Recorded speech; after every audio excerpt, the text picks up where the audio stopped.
vous parlez, vous échangez, vous conversez. Mais de même aussi, si tu veux vivre la présence de Dieu, tu dois apprendre à prier. Tu dois aimer la prière. Tu dois avoir un moment où tu pries. Deux fois, nous prions quand on a des challenges seulement. Il ne s'agit pas de cette prière dont je parle. Je ne parle pas d'une prière où tu pries d'un coup. Ça te vient comme ça quand tu as envie, quand tu écoutes une prédication sur la prière, où tu pries. Non, je parle d'une vie constante, une vie de prière stable, de moments de prière constants, où tu as, peu importe ce que tu le vif même du sujet. Aujourd'hui, nous allons parler d'un thème: comment vivre la présence de Dieu. Comment vivre cette présence? Comment expérimenter la présence de Dieu?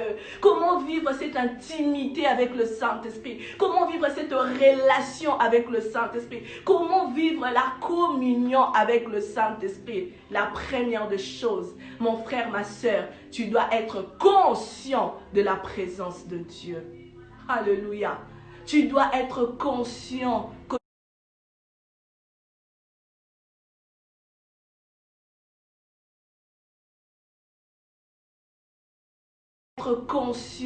que Dieu existe. Dieu est plus réel que ma voix. Dieu est plus réel que le vêtement que tu portes sur ton corps. Dieu est plus réel que le sol sur lequel tu poses tes pieds. Dieu est plus réel que ce que tu peux voir autour de toi. Dieu est plus réel que les symptômes que tu ressens en ce moment. Dieu est plus réel que l'actualité de ce temps Covid-19. Il y a un Dieu qui existe. Il y a un Dieu qui est assis sur son trône. Il y a un Dieu qui est puissant. Il y a un Dieu qui est là. Tu n'as pas besoin d'un dessin. Lorsque je vois un téléphone, même si je ne connais pas la personne qui l'a fait, je sais que derrière le téléphone, il y a une intelligence. Derrière le téléphone, il y a celui qui a conçu le téléphone. Et au-delà de tout, quand tu vois la créature, l'harmonie, les arbres, les animaux, les montagnes, les hommes, nous sommes nombreux. Nous ne nous ressemblons pas. Même les jumeaux sont différents. C'est parce qu'il existe un créateur. Tu dois être conscient de la présence de Dieu. Église, nous devons être conscients de la présence de Dieu. Tu dois réaliser que Dieu existe. Il est dans ta maison, il est dans ta chambre, il est là où tu te trouves. Alors que dans Exode 3, le verset 14, alors que Moïse va vers les enfants d'Israël, alors lors de l'expérience avec le buisson ardent, il dit à Dieu: quand j'irai, que dirai-je? Il a dit: quel est ton nom? Il pose la question au Seigneur et l'Éternel lui dit: je m'appelle, je suis.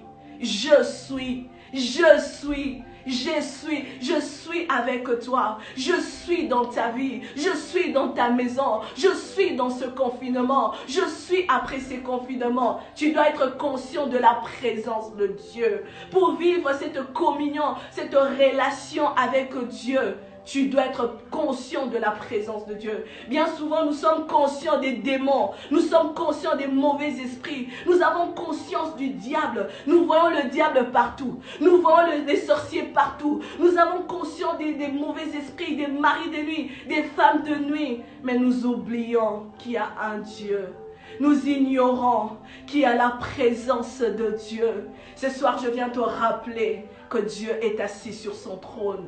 Je viens te rappeler qu'il y a un Dieu qui est élevé au-dessus de tout. Je viens te rappeler que Jésus est dans ta barque. Je viens te rappeler que tu n'es pas seul. Il a dit que je ne vous abandonnerai pas, je ne vous délaisserai pas. Je serai avec vous jusqu'à la fin du monde. Je viens te rappeler que tu as un ami fidèle. Je viens te rappeler, il vit en toi par son esprit. Il s'agit du Saint-Esprit. Sois conscient de la présence de Dieu. Sois conscient. On est conscient de nos challenges. On est conscient de nos problèmes. On est conscient avec tout ce qui se passe. On est tellement conscient du confinement, de la crise sanitaire. On nous parle de la crise économique. Mais ce soir, j'aimerais que tu sois aussi conscient qu'il y a un Dieu. Il y a une source qui ne tarit jamais. Il y a une source qui ne dépend pas de l'économie de nation. Il y a un Dieu qui est assis sur son trône. Alléluia. La première des choses, sois conscient de la présence de Dieu. La deuxième des choses, c'est la prière. Oh, j'aime la prière. La prière. La prière, c'est parler à Dieu, c'est dialoguer, c'est converser avec Dieu, c'est échanger avec Dieu. Tu ne peux pas vivre la présence de Dieu si tu ne pries pas. Tu ne peux pas expérimenter la présence de Dieu si tu n'aimes pas la prière. Tu veux vivre cette présence. Tu veux vivre la présence de Dieu. Tu dois aimer la prière. Tu dois être un homme de prière. Tu dois être une femme de prière. Nous allons lire deux passages, le psaume 145, le psaume 145, le verset 18, et nous allons lire aussi le psaume 105, le verset 4. La Bible dit, l'Éternel est près de ceux qui font appel à lui de tout leur cœur. L'Éternel est près de ceux qui font appel à lui. L'Éternel est près de ceux qui l'invoquent. Nous allons lire encore un deuxième passage, le psaume 105, le verset 4. Ayez recours à l'Éternel et à sa force. Recherchez constamment sa face. Recherchez constamment sa face. Laisse-moi te dire que la présence de Dieu se recherche. La présence de Dieu se recherche. La présence de Dieu, il y a un prix à payer. C'est la prière. Tu dois aimer la prière. Il y a cela 2-3 jours, j'ai reçu plein de messages des personnes qui m'ont contacté, qui me disaient « J'aimerais avoir une vie de prière, j'aimerais prier, j'aimerais avoir que ma vie de prière puisse être en feu. » Beaucoup de gens m'ont contacté. Mais j'ai compris une chose, que tu ne peux pas avoir une vie de prière si tu n'as pas un moment où tu pries. Tu ne peux pas avoir une vie de prière si tu n'as pas une heure où tu te retires pour chercher la face de Dieu. Pour avoir une vie de prière, tu dois avoir une heure de prière. Quand je parle d'une heure de prière, ça dépend. Ça peut être 30 minutes, ça peut être 40 minutes, ça peut être 2 heures, ça peut être 3 heures. Mais c'est un moment où tu pries, un moment où tu te déconnectes de tout pour te connecter à Dieu. Un moment où tu te déconnectes de ton téléphone, tu te déconnectes de réseaux sociaux, tu te déconnectes de ta famille, tu te déconnectes de tes amis, où tu pries. La question que je te pose ce soir, quelle est l'heure où tu pries? Quel est le moment où tu pries? Très souvent, nous sommes dans beaucoup de choses, mais nous oublions l'essentiel. C'est pour ça aujourd'hui, l'église est fragile. L'église n'a pas de puissance. Parce que l'église minimise, méprise les valeurs, les bases, la vie de prière. On le voit même avec Jésus. La Bible dit, il se retira pour prier.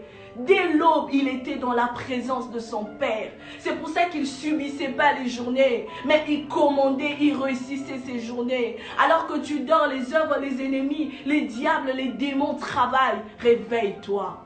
Je prie que le Saint-Esprit réveille l'esprit de prière. Je prie que le Seigneur déverse la soif de la prière. Je prie que le Seigneur puisse élever un homme, une femme qui va aller le chercher. Un homme, une femme qui va se déconnecter de tout pour se connecter à Dieu. Lorsque tu prieras, je ne parle pas d'une prière où tu pries d'un coup parce que tu as envie, parce que voilà, ça te vient dans l'esprit. Non, je parle d'une vie de prière. Lorsque tu vas commencer à prier, tu seras un homme en feu. Tu seras une femme en feu. Les mauvaises pensées ne viendront pas se poser. Les mauvais esprits ne viendront pas se poser. Les maris de nuit, les mouches, toutes ces impuretés ne viendront pas se poser. Les suicides ne viendront pas se poser. La tristesse que tu ressens, que tu ne sais même pas expliquer, ne viendra pas se poser. Sois un homme de prière. C'est en priant que tu fréquentes Dieu. Tu veux fréquenter Dieu.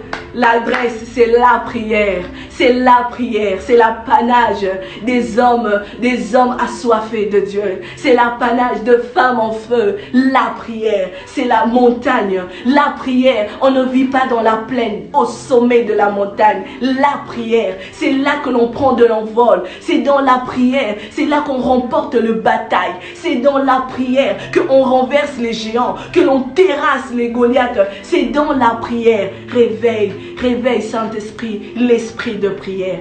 Décide de prier. Tu connais tes journées. Tu connais ton emploi du temps mieux que moi. Je ne veux pas te dire de prier le matin. Je ne veux pas te dire de prier à minuit. Je ne veux pas te dire de prier à 20h. Tu connais ton emploi du temps. Tu connais tes journées. Nous sommes dans le confinement. Maximise ce moment pour prier. Maximise ce temps pour prier. Passe du temps dans la présence de Dieu. C'est là qu'on se ressource. C'est là qu'on est rechargé spirituellement. C'est là que nos batteries spirituelles se rechargent. C'est là que tu as l'audace d'affronter Goliath. C'est là que tu vis le surnaturel dans la présence de Dieu. La prière. La troisième des choses pour vivre la présence de Dieu, c'est la louange. Ma louange à l'Éternel. Ma louange à l'Éternel. Ma louange à l'Éternel. Quand je vois tes bontés dans ma vie, oh Jésus, ma louange est à l'Éternel. La troisième chose, c'est la louange, c'est l'adoration. Tu veux vivre la présence de Dieu, tu dois être un homme qui loue le Seigneur. Sature ton atmosphère de la louange. Mets des chants de louange, mets des cantiques d'adoration. En le faisant, tu baignes dans la présence de Dieu. N'oublie pas que la nature a horreur du vide. Lorsque dans tes pensées t'es vide, lorsque dans ta maison t'es vide, les diables viendront t'attaquer par des mauvaises pensées, des pensées de tristesse, des pensées de suicide, des pensées de dépression, des pensées d'impureté, des pensées de masturbation. Les diables vont t'attaquer. L'une des clés qui aide même à sortir de pensées impures, entre autres la masturbation, c'est la louange. Mon frère, ma soeur, c'est une grande clé. C'est la louange. Sature l'atmosphère de ta maison, de la présence de Dieu, par de cantiques de louange. Nous allons le lire, le psaume 22, le verset 4. Nous lisons la parole de Dieu. Rimazan de Zaka, Riboshan de Mazun de Saka. Le psaume 22, le verset 4, la Bible dit: pourtant tu es le Saint, tu sièges au milieu de la louange d'Israël. Dieu siège au milieu de la louange. Tu veux que Dieu siège dans ta maison. Tu veux que Dieu siège dans ta vie. En d'autres mots, le Saint-Esprit est en train de me faire comprendre ces passages. Siéger, c'est s'asseoir. Siéger, c'est demeurer. Siéger, c'est habiter. La louange, c'est comme une maison que tu construis au Seigneur. La louange, c'est comme une chaise que tu construis à Dieu. Tu veux que Dieu siège dans ta vie, mon frère? Construis-lui la maison. Construis-lui une chaise appelée louange. Loue le Seigneur. Sature l'atmosphère de ta maison par des cantiques de louange. La Bible dit dans Colossiens 3, le verset 16, entretenez-vous par des hymnes, des psaumes, des cantiques. Chantez de louanges à l'Éternel. Loue le Seigneur. Loue le Seigneur. Tu vivras la présence de Dieu 24 heures sur 24 heures. Au travail, quand tu es en route, tu vas au travail dans le train, donc mets des casques, écoute des louanges au Seigneur. Dans le train, tu marches, tu fais les sports, écoute des louanges au Seigneur. Tu fais la cuisine, loue le Seigneur, célèbre-le. Tu fais le ménage, loue le Seigneur. Tu fais à manger, loue le Seigneur. Sature l'atmosphère de ta maison par la présence de Dieu en louant le Seigneur. Sature l'atmosphère de ta chambre. Toi qui es oppressé par des mauvais esprits la nuit. Toi qui es attaqué par des mauvais esprits la nuit. Toi qui es oppressé par les esprits d'impureté, des masturbations. Mon frère, ma soeur, à partir d'aujourd'hui, sature l'atmosphère de ta chambre par des cantiques de louange, par des cantiques d'adoration. En le faisant, Dieu viendra siéger. Et lorsque Dieu siège, la Bible dit, lorsqu'il s'élève, tous ses ennemis se dispersent. Lorsque Dieu va siéger dans ta chambre, il va siéger dans ta vie, l'impureté va se disperser. Et ce serait ton partage au nom de Jésus-Christ. La quatrième clé pour vivre la présence de Dieu, il faut lire la Bible. Il faut écouter les enseignements. Un homme a dit, on devient ce que l'on entend. plus tu entends la parole de Dieu, plus tu entends les paroles sur la présence de Dieu, forcément, tu vas finir par aimer la présence de Dieu. Forcément, tu vas aimer la présence de Dieu. Tu vas chercher cette présence. Tu vas dire, moi aussi, je vais expérimenter cette présence. On devient, n'oublie jamais, on devient ce qu'on entend. Et la Bible dit que la foi vient de ce qu'on entend. Et ce qu'on entend vient de la parole de Dieu. Écoute les paroles de Dieu. En ce moment, il y a même des applications sur la Bible. Tu peux ne pas lire, mais mettre des audios. Moi, je mets souvent des audios, de la parole de Dieu, des passages de la Bible. Sature-toi, bombarde tes pensées de la parole de Dieu, de la présence de Dieu. Parce que, n'oublie pas une chose, mon frère, ma soeur. La nature a horreur du vide. Si tu ne mets pas la présence de Dieu, si tu ne bombardes pas tes pensées de la présence de Dieu, le diable viendra s'aimer, va s'aimer l'impureté, va s'aimer des mauvaises pensées, va s'aimer la tristesse, va s'aimer la peur, l'angoisse. Voilà pourquoi ne lui laisse pas le temps de s'aimer, de bombarder tout, n'importe quoi. Toi, bombarde tes pensées de la présence de Dieu. Écoute la parole de Dieu, lis la parole de Dieu, médite la parole de Dieu, réfléchis à la parole de Dieu. Amen. Et nous allons répondre encore à une deuxième question parce qu'aujourd'hui on avait deux questions. La première question, comment vivre la présence de Dieu? Et la deuxième question, comment faire pour revivre cette présence? Hier, j'étais dans la présence de Dieu. Je connus cette présence. Je vivais dans cette présence. J'ai expérimenté cette présence. Mais à cause du péché, à cause de la désobéissance, à cause de l'amertume, à cause des soucis de la vie, des épreuves, j'ai perdu cette présence. Aujourd'hui, je suis absente de la présence de Dieu. Comment faire pour vivre la présence de Dieu? Nous allons lire deux passages. Le premier passage dans Apocalypse 2, le verset 5. La Bible dit: souviens-toi donc d'où tu es tombé, répands-toi et pratique tes premières œuvres. Je vais m'arrêter là. La Bible dit: souviens-toi d'où tu es tombé, répands-toi, relève-toi. Et nous allons lire Luc 15. Luc 15, à partir du verset 17. C'est l'histoire du fils prodigue que nous connaissons tous. Nous allons lire à partir du verset 17 jusqu'au verset 21. Mais je vous demande de lire toute l'histoire pour ceux qui ne connaissent pas. Luc 15, on a lu Apocalypse 2, le verset 5. Et Luc 15, à partir du verset 11 jusqu'au verset 21. La Bible dit, il s'est mis, je vais tout lire, il dit encore, un homme avait deux fils. Le plus jeune dit à son père, mon père, donne-moi la part de l'héritage qui me doit me revenir. Le père lui partagea alors ses biens. Peu de jours après, le plus jeune fils ramassa tout et partit pour un pays éloigné où il gaspilla sa fortune en vivant dans la débauche. Alors qu'il avait tout dépensé, une importante famine survint dans ces pays et il commença à se trouver dans le besoin. Il alla se mettre au service d'un habitant du pays, qu'il envoya dans ses champs garder des porcs. Et la Bible dit au verset 17, il s'est mis à réfléchir et se dit, combien d'ouvriers chez mon père ont du pain en abondance et moi ici je meurs de faim. Je vais retourner vers mon père et je lui dirai, Père, j'ai péché contre le ciel et contre toi. Il s'éleva et alla, le verset 20, il s'éleva et alla vers son père. Alors qu'il était encore loin, son père le vit et fut rempli de compassion. Il courut se jeter à son cou et l'embrassa. Le fils lui dit, Père, j'ai péché contre le ciel et contre toi. Je ne suis plus digne d'être appelé ton fils. Mais le père dit à ses serviteurs, apportez vite le plus beau vêtement et mettez-le lui. Passez-lui un anneau au doigt et mettez-lui des sandales aux pieds. Alléluia. C'est l'histoire du fils prodigue.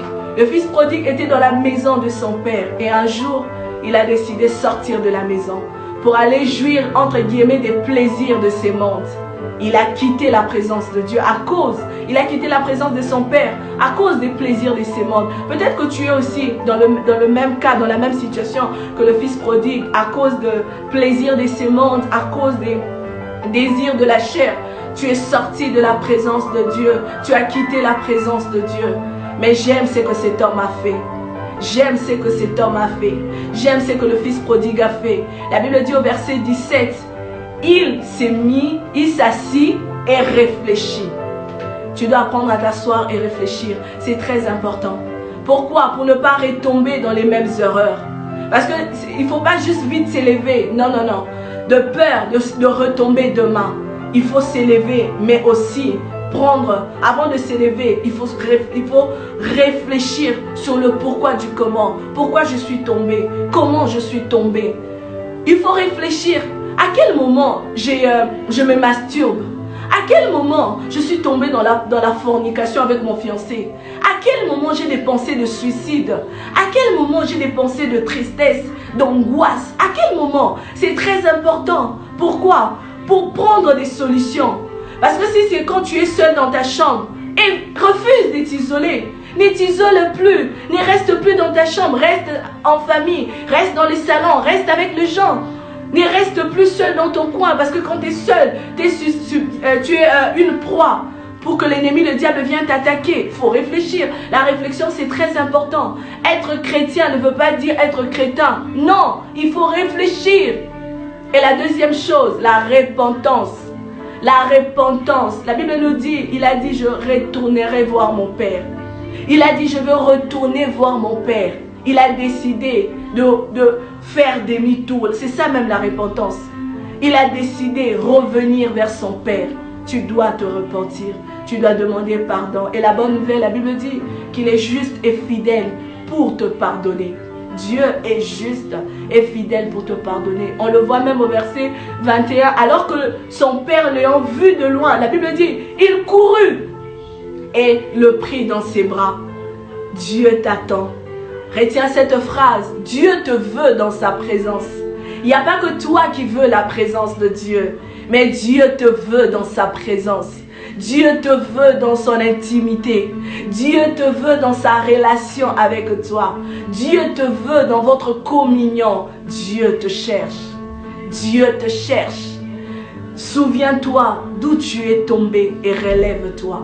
C'est la meilleure des choses à faire. Ne reste pas par terre, non. Le diable est un menteur. Après t'avoir menti, il t'a donné le fruit de l'arbre défendu. Tu as péché, il t'a amené à pécher. Il va venir encore avec des pensées de culpabilité pour te laisser par terre. Mais n'accepte pas, refuse. Accepte le pardon de Dieu. La Bible dit, il a appelé un de ses serviteurs. Il lui a dit, donnez-lui un nouveau manteau. C'est la restauration. Il faut que tu acceptes le manteau. Il n'a pas dit non, je ne veux pas le manteau. Il a pris le manteau. Tu dois accepter le pardon de Dieu. Parce que si tu as demandé pardon au Seigneur et tu reviens encore demander pardon, c'est un péché. Tu dois croire au pardon de Dieu. C'est le fils prodigue, il a pris le manteau. Et on l'a mis un anneau dans son doigt. Le signe de l'alliance. Dieu a rétabli l'alliance par son amour. Et c'est ce que Dieu va faire avec toi. C'est ce que Dieu va faire avec toi aujourd'hui. Et nous allons prier le Seigneur. Nous allons prier le Seigneur. Dieu est bon. La présence de Dieu. Je sens la présence de Dieu. Je sens la présence de Dieu. Dieu te veut dans sa présence. Dieu te cherche. La seule chose qu'il attend de toi, que tu reviennes à lui. Le fils prodigue est revenu vers son père. Et le père avait les bras tendus. Les bras d'amour étaient tendus pour les recueillir. Dieu te veut dans sa présence. Dieu te cherche. De la même manière qu'il a cherché Adam. Il a dit, où es-tu? Où es-tu, Adam? Relève-toi, mon frère. Relève-toi, ma soeur. Ne reste pas par terre. Ne reste pas dans la culpabilité. Ne reste pas dans le remords. Ne reste pas. Dieu t'a pardonné. Il te remet un manteau nouveau. Il te remet un nouveau anneau. Une nouvelle alliance. Dieu est un restaurateur, des réparateurs de brèches. Crois à son pardon et répare dans les bonnes bases. Prie le Seigneur. Loue le Seigneur et lis sa parole. Déclare sa parole, médite sur sa parole. N'oublie pas que la nature a horreur du vide. Ne laisse pas le vide. Ne laisse pas le vide, que tes journées soient vides. Ne laisse pas que ta maison soit vide. Ne laisse pas que tes pensées soient vides. Sature ton atmosphère de la présence de Dieu. Sature tes pensées de la présence de Dieu. Bombarde ton âme de la parole de Dieu. Que dit la parole de Dieu? Bombarde ton âme de la parole de Dieu. Que Dieu vous bénisse. Nous allons lire un dernier passage et nous allons prier avec ce passage dans le psaume 27. C'est quand je priais que le Seigneur m'a donné ces passages. Nous allons le lire et prier avec le verset 4. La Bible dit, c'est David qui parle. Je demande à l'Éternel une chose que je désire ardemment. Je voudrais habiter toute ma vie dans la maison de l'Éternel pour contempler la beauté de l'Éternel et pour admirer son temple. David dit, je demande au Seigneur une chose, c'est habiter dans ta maison. La maison de Dieu dont il parle, c'est la présence de Dieu.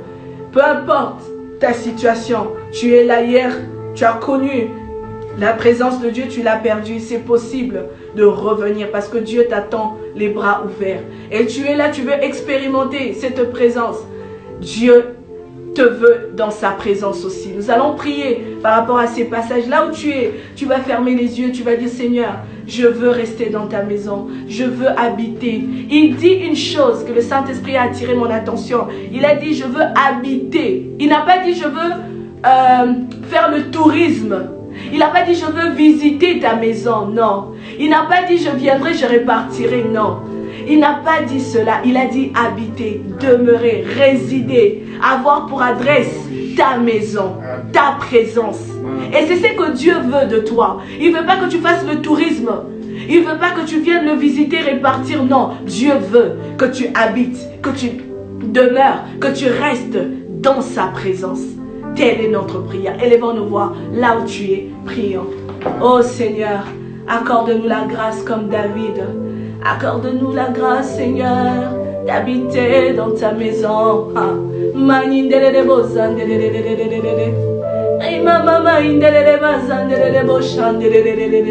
Accorde-nous la grâce d'habiter dans ta maison, Seigneur. Accorde-nous la grâce. Reba baba yandere boseke, rima mama yandada boshaka baba baba baba. Accorde-nous la grâce, Seigneur, d'habiter dans ta maison. Yahweh, je veux habiter dans ta maison. Seigneur, je prie pour mon frère, je prie pour ma soeur qui hier était dans ta présence à cause du péché, à cause de la désobéissance, a été chassée de ta présence. Seigneur, restaure. Seigneur, restaure cet homme, restaure cette femme, restaure cette intimité avec toi, restaure cette relation avec toi.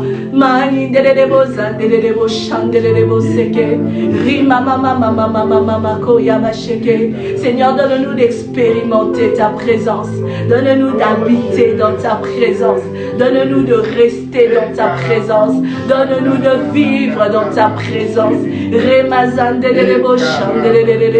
Nous refusons de faire le tourisme, nous refusons de visiter ta présence. Non Seigneur, accorde-nous de vivre dans ta maison, accorde-nous de demeurer dans ta présence. Je veux vivre dans sa présence. Nous voulons vivre dans ta présence. Alléluia. Amen.